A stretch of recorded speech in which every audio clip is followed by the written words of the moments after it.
Good day, my lovely nail enthusiasts. Today, you are in for a special treat. This is the launch of my new series, Manicures and Mystery.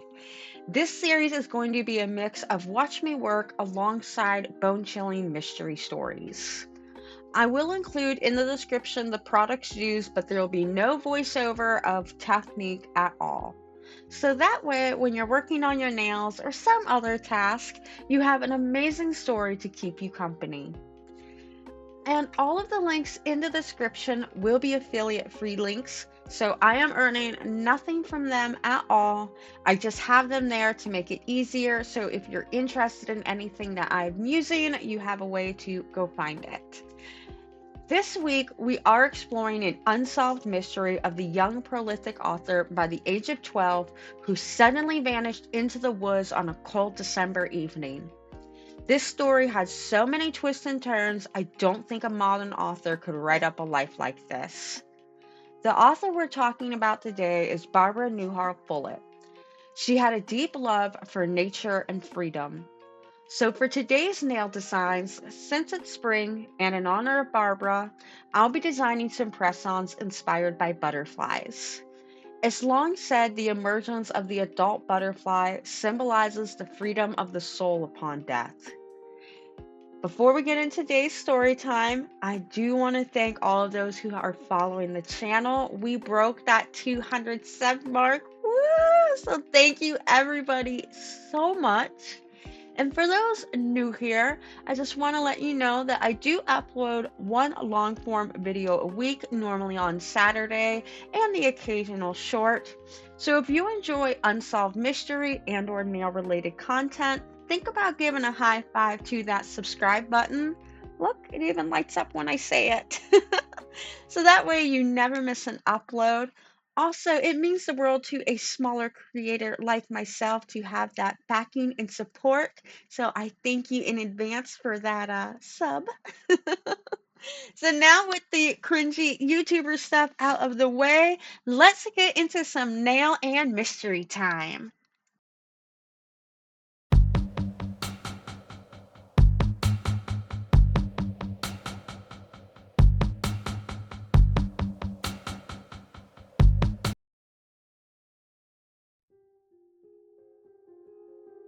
A literary genius was born on a chilly March day in Hanover, New Hampshire.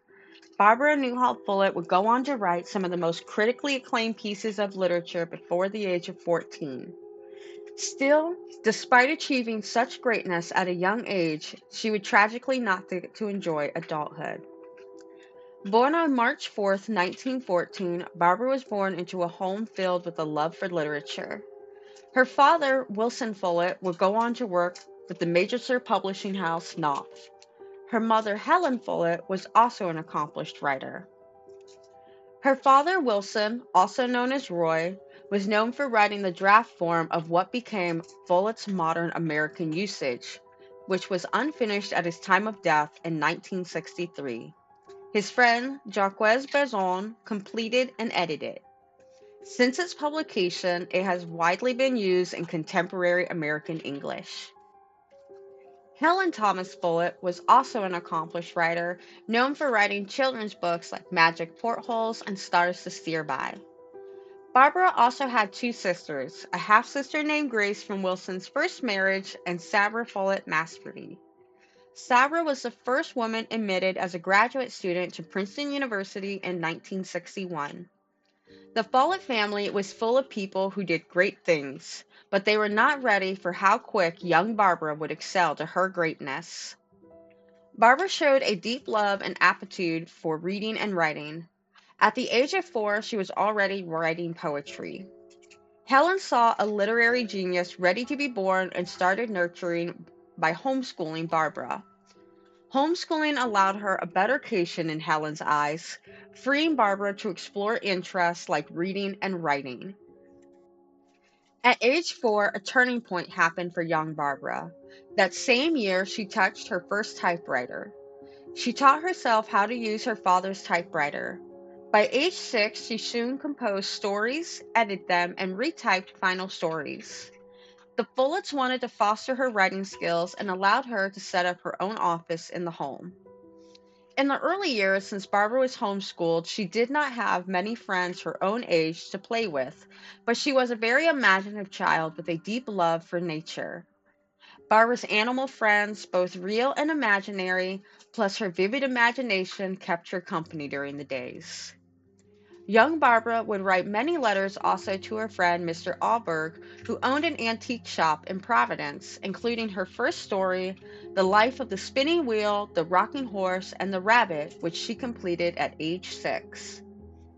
At 7, Barbara's parents got something that would send Barbara onto the path for greatness, her first typewriter. It was very uncommon for children during those times to have a typewriter at any age, let alone at 7. Young Barbara wasted no time and began to feverishly use the new typewriter. In stories recanted by Helen and Wilson, they recall in the winter of 1923 a typewritten notice on the door. Nobody may come in this room if the door is shut tight. If it is shut, not quite latched, it is all right, without knocking. The person in this room, if he agrees that one shall come in, will say, "Come in," or something like that. And if he does not agree to it, he will say, "Not yet, please," or something like that. The door may be shut if nobody is in the room, but if a person wants to come in, knocks and hears no answer, that means there is no one in the room and he must not go in. Reason? If the door is shut tight and a person is in the room, the shut door means that the person is in the room wishes to be left alone. On the other side of the door, they could hear Barbara clicking away on the typewriter, unknowingly that she was working on an entire novel. She wrote about an imaginary world, Farscola. She developed a language even for the book called Farscool, complete with syntax and conjugated verbs. In a biography written by Helen, she stated Barbara invented her imaginary world to escape the adult world with all of its cruelty and violence. Barbara was a young girl when World War I was happening. She also craved the freedom and independence, themes that would persist throughout her life in books. Farscola was particularly attractive at one time before being ravaged by war and destruction and had barely escaped depopulation altogether. Now its future rested in the hands of a 6-year-old and a baby. The following year, Barbara was ready to start work on her next novel, The Adventures of Eapership. Later, Barbara changed the title to The House Without Windows. Barbara was sick and unable to finish the novel in time to give it to her mother on her 9th birthday, but a few days later she finished it. Her father, working for the major publishing house Nite, read over the novel and made some suggestions that she used to revise it over the summer. Tragedy struck though that October 1923 when the Follett home burned to the ground and the manuscript went up in flames. Barbara was devastated, but it did not stop her drive and passion for writing. Barbara began to write new stories and in 1924 returned to Eapership and worked on them for the next 2 years. Wilson felt the revised version would be a hit and presented the manuscript to Mr. and Miss Knopf. By January of 1927, the book was in bookshops. The first printing of 2,500 had sold out before the publication date, and Knopf ordered the second printing immediately. Barbara was only 12 years old when the novel was published. The House Without Windows, the main character, Eapership, runs away from home and lives happily in nature. Little Eapership didn't want to live in a house with doors, windows, and a roof. They craved the freedom of the natural world. First, they go live in the meadow, then by the sea, and finally in the mountain, until finally they leave behind even the constraints of their body to become a spirit of nature. The book received critical acclaim from the New York Times and Saturday Review of Literature, among many others. It was also published in England, and a Dutch translation appeared in the Netherlands. Soon after Barbara rose to authorship, she reviewed the works of A. A. Milne, the writer behind Winnie the Pooh even. At age 13, Barbara was not going to rest on her achievements. That summer in 1927, she found her next inspiration after a sailing trip to Nova Scotia: pirates. Her second published novel, The Voyage of Normandy, was released in May 1928 at the age of 14. After this second novel was released, Barbara was no longer seen as a cute child author, but a full-fledged author. But not all were fair seas at home. Wilson and Helen were having a falling out, and without warning, Wilson left the family. Barbara felt his leaving the most, but refused to let it stop her passion for writing, and convinced her mother they should go on a sea adventure. Helen reluctantly agreed, but the two packed one suitcase each, and each took their typewriter on very little money, first to the Caribbean and onward to Panama Canal. Finally, they made their ways to Tahiti, Fiji, the Tonga Islands, Samoa, and finally Honolulu. They were traveling on a ship called the Vigilant in 1929, where young Barbara fell in love with the second mate of the ship, Edward Anderson. The two only got to spend a week together before she had to leave. Barbara went on to enroll in college in Pasadena. At the same time, Helen stayed in Honolulu and started writing manuscripts about their adventure. Barbara did not last long at college and hated school. While in school, she met Alice Dyer Russell, an author from Pasadena. Alice would take in Barbara and look after her during her stay in California. She would write home about how she hated Los Angeles and eventually ran away to San Francisco. Barbara was a minor celebrity due to her book, and the newspapers were full of scandal about young Barbara running away to San Francisco. Alice would remain an important figure from 1930 until Barbara's disappearance in 1939. In 1930, Barbara reunited with her mother Helen in New York and worked together on magic portholes based on their trip to the West Indies. When she lived in New York, Barbara was only 16 years old and the Great Depression was still roaring. Neither of them had much money at the time, so Barbara took a job as a secretary and wrote several more manuscripts. During her days as a secretary, she wrote, "My dreams are going through their death flurries. I thought they were all safely buried, but sometimes they stir in their grave, making my heartstrings twinge. I mean no particular dream, you understand, but the whole radiant flock of them together, with their rainbow wings, iridescent, bright, soaring glorious, sublime. They're dying before the steel javelins and arrows of a world of time and money." Barbara continued writing despite everything, as it was her outlet for her desired freedom and happiness. Around 1932, Barbara wrote another novel, though it was never published, Lost Island. The book's manuscript is dedicated to Edward Anderson and inspired by her relationship with the sailor. The book follows a love affair between a young woman and sailor and their first meeting aboard a small ship departing New York. Much of the book is set on a lush island in the Pacific. A young couple is left stranded after the storm. They quickly become lovers, and the island becomes a sort of Eden for them. The couple is found and returned to New York, but their Eden love affair quickly falls apart once they return back to New York. In the book's final climax, the protagonist flees to Maine and clings to a tree, holding as the world spins around them. She held on and watched, and drifted more and more into the swinging illusion of the thing. She and the pine tree were falling through space together. It was a long fall, and oddly a companionable one. She laughed a little at that. Life was relentless, but there was nothing more it could take away from her. This whole time, Barbara was still seeing Edward Anderson.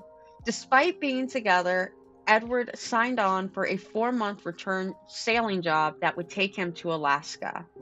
It devastated Barbara, and now another important man had left Barbara's life. She quickly moved on, though, and found somebody new in Nickerson Nick Rogers. They met in the summer of 1931 and quickly became a couple. Edward is now forgotten and left behind.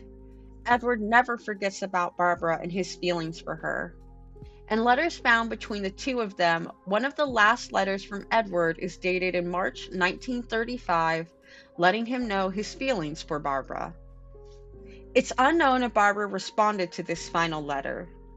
2 years later, in 1937, Edward was living in Seattle and married to a woman named Wilma Crane. Edward was not doing so well mentally. In October of 1937, while traveling through Yakima, while in a cab, he directed the driver to stop, where he immediately got out the car and ran off into the woods. Wilma had a search party conducted. Edward did send word home to Wilma about a year later. He sent the telegram from Chicago. From Chicago, he went onward to Boston. On October 16th, Edward boarded a night boat for New York. At 8:30 that evening, he took his final drink from the steward and left into the waters of Buzzard Bay. A month later, his body washed up near Falmouth. His watch stopped at 8:33 p.m. Barbara never learned of this death, or so it seems. Once she started dating Nick, she never wrote about it or mentioned Edward to many.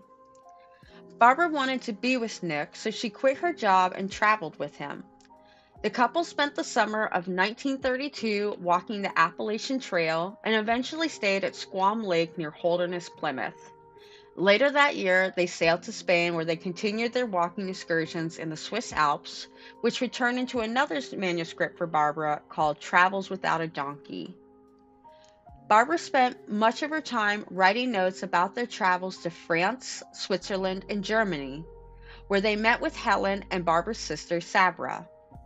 They returned from their trip and married in 1934. They lived in Boston, and Barbara worked as a secretary while Nick worked for Polaroid.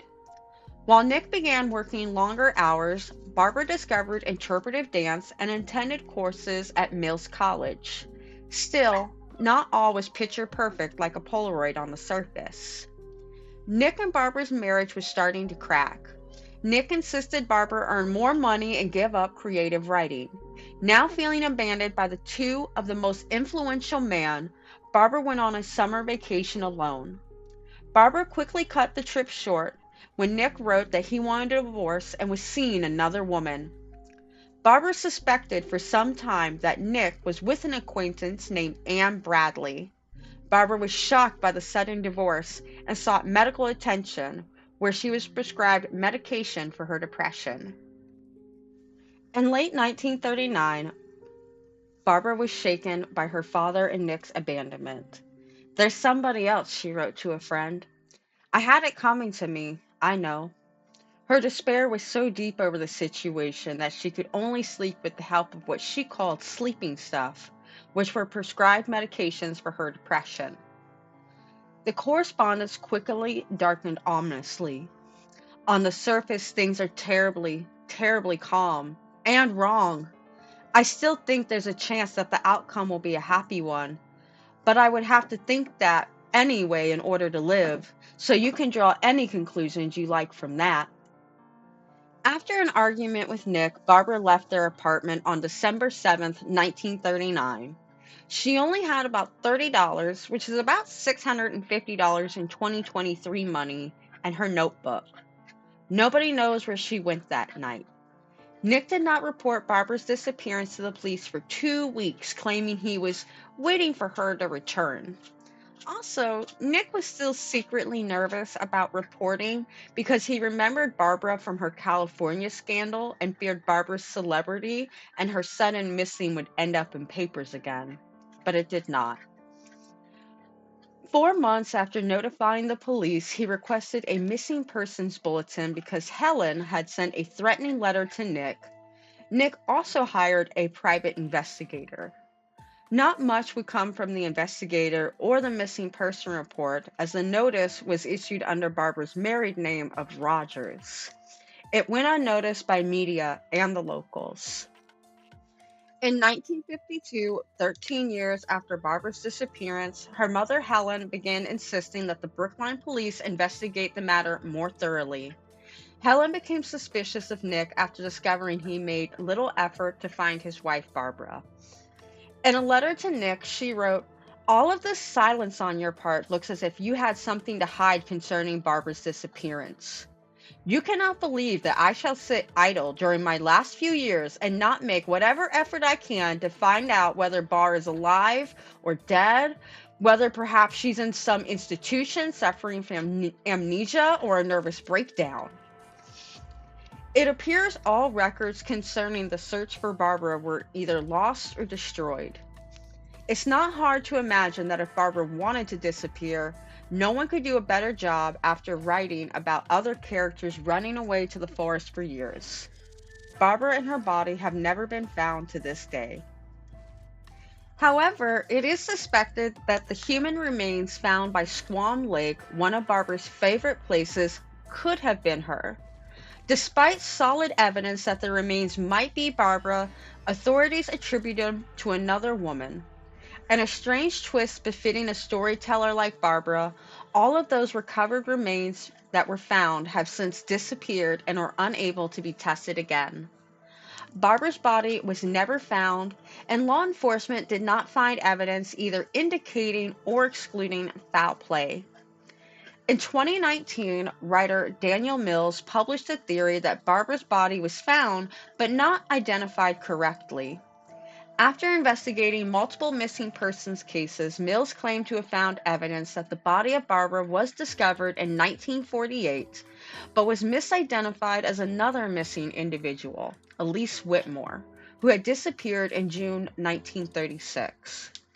Mills explained that the body was found in Pulsford Hill in Holderness, New Hampshire, 1/2 mile from a farmhouse where Barbara and Nick had a long-standing rental agreement. The possessions found with the body were consistent with Barbara's belongings. However, local police were unaware of her disappearance and had no record. While there is much speculation, the actual date and circumstances of Barbara's death have never been established, just that the last time anybody saw her was on December 7th, 1939. Barbara escaped many intolerable situations. She persuaded her mother to go to sea after her father left, ran away to San Francisco, and escaped loneliness by eloping with Nick. Sadly, that relationship dissolved, and while she tried to save her marriage, she couldn't, so she escaped again. What do you think happened to Barbara Newhall Follett? Did she adopt a new name and take off on her grandest adventure? Did Nick unalive her? Did she overdose on prescription medication? How does a prolific writer walk away without leaving a note? How does such a caring person knowingly be so cruel and not tell anyone? And that is the unsolved mystery of Barbara Newhall Follett. What did you think of the video now, besties? Did you enjoy Manicures and Mystery? If you did, what unsolved mysteries would you like to see on the channel? I'm always on the hunt for interesting unsolved mysteries. And if you didn't like the video, well, you must not like nails or unsolved mysteries. Oh, I kid. Or am I? Oh, well, I am working on the research for my next episode of Manicures and Mystery.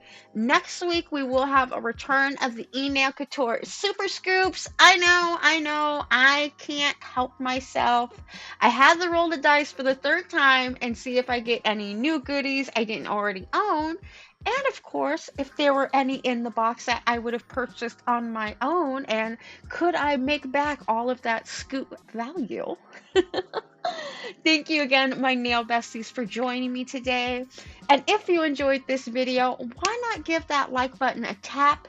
And if you want to be notified when the next video is up, be sure to high five that sub button and change it over to the little bell icon so you never miss an upload. I can't wait to interact with everybody's comments and feedbacks. Remember now, besties, be pure, be honest, be beautiful. I love ya. Bye.